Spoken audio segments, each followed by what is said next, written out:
Shri Raju P Nair, ഇവിടെ ഏറ്റവും കൂടുതൽ ഇടക്കാല ഉത്തരവിൽ കോടതി ഈ ദ്വാരപാലക ശില്പങ്ങളുടെയും കട്ടളപ്പാളുടെ കാര്യം മാത്രമല്ല പറയുന്നത്, ഇത് പണ്ടോരപ്പെട്ട് തുറക്കലാണെന്ന് പറയുന്നുണ്ട്. അവിടെ നടക്കുന്നത് മഹാകൊള്ളയാണ് എന്ന് തന്നെയാണ് കോടതി പറയുന്നത്. അത് ഈ കാലത്ത് മാത്രം ഒതുങ്ങി നിൽക്കുന്നതല്ലെന്നും അത് അങ്ങോട്ടും ഇങ്ങോട്ടും ഈ പറഞ്ഞ 2019 അങ്ങോട്ടും 19 ഇങ്ങോട്ടും നടക്കുന്ന അന്വേഷണങ്ങൾ വിശദമായി വേണമെന്ന് പറയുന്നുണ്ട്. അപ്പോൾ ഇത് എല്ലാ കാലത്തെയും അന്വേഷണത്തിലേക്ക് വരികയാണ്. അതുകൊണ്ട് അടൂർ പ്രകാശിനൊക്കെ അങ്ങ് പൂർണ്ണമായി സമാധാനത്തോടെ ഇരിക്കാൻ സമയമായോ? അടൂർ പ്രകാശിന് ഇപ്പോൾ നേർക്കുന്ന ബന്ധമൊന്നും നിലവിൽ ആരോപിക്കപ്പെട്ടിട്ടില്ലെങ്കിലും ശ്രീ രാജു പി നായർ, പി.കെ. ഗോപന് മറുപടി. അല്ല, ഏത് കൊല്ലത്തെയും എത്ര നാൾ പുറകിലേക്കും ഇത് അന്വേഷണം നടത്തിയിട്ട് ഞങ്ങൾക്ക് യാതൊരു അങ്കലാപ്പവും ഇല്ല.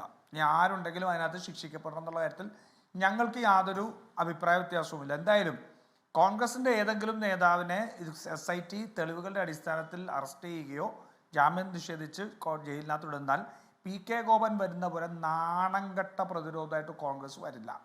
നാണംകെട്ട പ്രതിരോധമായിട്ട് മനസ്സിലായി, ഞങ്ങൾ വരില്ല. പിന്നെ രണ്ടാമത്തെ കാര്യം ഇതാണ്, ശ്രീ ഗോപൻ ഇപ്പോൾ ഇവിടെ സൂചിപ്പിച്ചത് സോണിയാഗാന്ധിയുടെ ബന്ധത്തെ സംബന്ധിച്ച് ഞങ്ങൾ ആരെങ്കിലും സോണിയാഗാന്ധി കടത്തിക്കൊണ്ടുപോയി ഇത് പറഞ്ഞിട്ടില്ല എന്നാണ്. അങ്ങനെയാണോ? അല്ലല്ലോ. ശ്രീ പി.കെ. ഗോപൻ തന്നെ പല ചർച്ചയിലും എന്ന് പറഞ്ഞിട്ടുണ്ടല്ലോ, സോണിയാഗാന്ധിയുടെ കയ്യിൽ കെട്ടിയ ബ്രേസ്ലെറ്റ് എന്ന് പറഞ്ഞ വേറെ അനിൽകുമാറാണ് പറഞ്ഞത്. പിന്നെ എന്താ ആൻറ്റിക് ഷോപ്പുണ്ട് ഇറ്റലിയിൽ, കടത്തിക്കൊണ്ടുപോയി എന്നൊക്കെ പറഞ്ഞത് ഇദ്ദേഹം.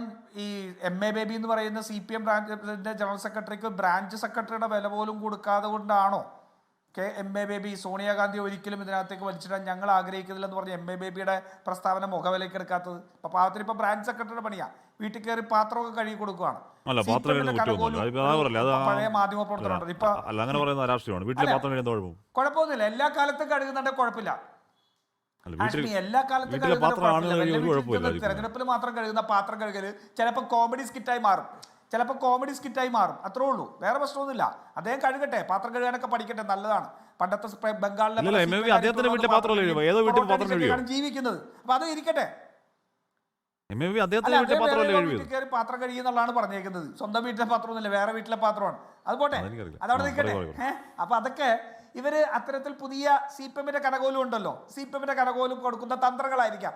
അതുകൊണ്ടായിരിക്കും ചിലപ്പോൾ സോണിയാഗാന്ധിക്കെതിരെ ഒരു നിലപാടെടുക്കാൻ തയ്യാറാവാത്ത MA ബേബിയെ ശ്രീ പി.കെ. ഗോപൻ വില വെക്കാത്തത് അതുകൊണ്ടായിരിക്കാം. സോണിയാഗാന്ധിക്കെതിരെ ഇതിനകത്ത് ആദ്യം ഇവർ നടത്തിയ ഈ കേസ് എങ്ങനെയെങ്കിലും ഒന്ന് കോൺഗ്രസിന് തലയിൽ കൂടി വെച്ചു കൊടുക്കാൻ നടത്തിയ കേസെല്ലാം പരാജയപ്പെട്ടു പോയി, തകർന്നടിഞ്ഞുപോയി. അതോടെയാണ് പിന്നെ അതിൽ നിന്ന് പിൻവാങ്ങിയത്. മനസ്സിലായില്ലേ? അതിൽ മുഖ്യമന്ത്രി തന്നെ ആ ഫോട്ടോ ഉയർത്തിക്കൊണ്ട് നടത്തിയത് നമുക്കറിയാലോ. ഞാൻ പറഞ്ഞതെന്താ, ഞങ്ങൾ ഒരു ഘട്ടത്തിലും എപ്പോഴാ മുഖ്യമന്ത്രി ആ ഫോട്ടോ ഉയർത്തിക്കൊണ്ട് ആ രാഷ്ട്രീയം പറയാൻ തീരുമാനിച്ചപ്പോൾ മാത്രമാണ് ഞങ്ങൾ അതിനകത്ത് തിരിച്ചൊരു പ്രതിരോധം എടുത്തത്. ഞങ്ങളുടെ കേസ് ക്രിസ്റ്റൽ ക്ലിയർ ആണ്. 2019 ഈ കേസിന് ആധാരമായിട്ടുള്ള ഗൂഢാലോചന തെളിയിക്കുന്ന ഉത്തരവ്, ആ ഉത്തരവ് എങ്ങനെയാണ് പത്മകുമാർ കൈകൊണ്ട് തിരുത്തി പിത്തളപ്പാളി എന്നുള്ളത് മാറ്റി ചെമ്പ് പാളിയാക്കി മാറ്റിയത്, അതിനകത്ത് എങ്ങനെയാണ് ഉണ്ണികൃഷ്ണൻ പോറ്റി സ്പോൺസറായി വന്നത്, അവിടെയാണല്ലോ ഈ ഗൂഢാലോചന എല്ലാം തുടങ്ങുന്നത്. ആ ഗൂഢാലോചന ആ ഉത്തരവിൽ തുടങ്ങിയതിന് ശേഷം 39 ദിവസം കൊണ്ട് ഉണ്ണികൃഷ്ണൻ പോറ്റി MG റോഡിൽ കൊണ്ടേ വെച്ചിട്ട് അയ്യപ്പൻ്റെ ദ്വാരപാലക ശില്പം കൊണ്ട് ആർക്കെങ്കിലും വേണോ എന്ന് ചോദിച്ച് കച്ചവടം നടത്തിയതല്ല. അയ്യപ്പൻ ഹരിവരാസനം ചൊല്ലി കിടന്നുറങ്ങിയ സമയത്ത് ഉണ്ണികൃഷ്ണൻ പോറ്റി കട്ടാമ്പാലയായിട്ട് പോയി ഇളക്കിയതുമല്ല. മറിച്ച് വളരെ കൃത്യമായിട്ട് കോടതി തന്നെ പല ഉത്തരവുകളും സൂചിപ്പിച്ച പോലെ അന്താരാഷ്ട്ര ക്ഷേത്ര കവർച്ചാ സംഘത്തിൻ്റെ മാതൃകയിൽ നടത്തിയ കൊള്ള എന്ന് പറഞ്ഞാൽ കൃത്യമായ ഗൂഢാലോചന നടത്തി ഇത് ഇവിടെ നിന്ന് കടത്തിക്കൊണ്ടുവരാനുള്ള ലോജിസ്റ്റിക്സ് ഉൾപ്പെടെയുള്ള കൃത്യമായ കാര്യങ്ങൾ ചെയ്തതിനു ശേഷം അതിൻ്റെ ഗൂഢാലോചനയുടെ ഫലമായിട്ട് ഉണ്ടായതാണ് ആ ഉത്തരവ്. SIT എത്രമാത്രം പ്രകീർത്തിക്കാൻ നമുക്ക് വേണമെങ്കിൽ. പക്ഷേ ഇപ്പോഴും ഇപ്പൊ സുഭാഷ് സാർ ഇവിടെ സൂചിപ്പിച്ചല്ലോ, ഇപ്പോഴും ഹൈക്കോടതി പറഞ്ഞ ഒറിജിനൽ ദ്വാരപാലക ശില്പം, ഒറിജിനൽ കട്ടള, ഒറിജിനൽ സ്വർണ്ണപ്പാളി എവിടെ പോയി എന്നറിയില്ല, കണ്ടുപിടിക്കാൻ കഴിഞ്ഞിട്ടില്ല. ഇപ്പൊ കോടതി ഇന്ന് സിംഗിൾ ബെഞ്ചാ പറഞ്ഞെന്ന് പറഞ്ഞു. സിംഗിൾ ബെഞ്ച് എന്താ പറഞ്ഞത്?